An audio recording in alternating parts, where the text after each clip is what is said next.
भैया वोट चोरी पे क्या कहना चाहेंगे आप? वोट चोरी पे आपको समझना है, देखिए वोट आप ऐसे समझिए, इसको हम आसान तरीके से आपको समझाते हैं।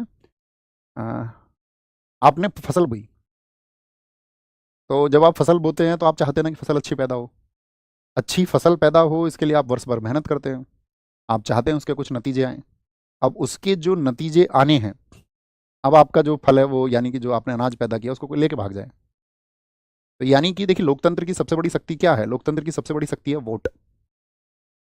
और सबसे बड़ी शक्ति यदि वोट है और उस वोट को चोरी कर लिया जाए, तो यानी कि आपकी शक्ति आपसे छीन ली गई है।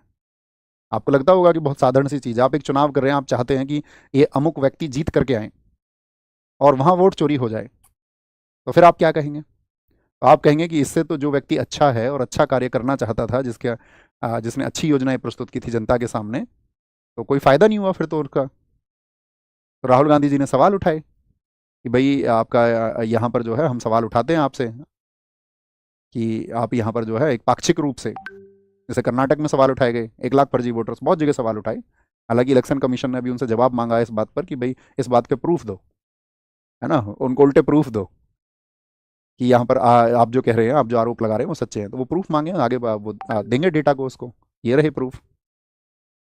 और उपचुनावों में आप देखिए अभी जो सब इलेक्शंस होते हैं तो उनकी हकीकत तो सबके सामने है ही। अब जानबूझ के कोई कुछ और चुनाव करे तो वो व्यक्तिगत चुनाव है ना। आगे चलें, इतना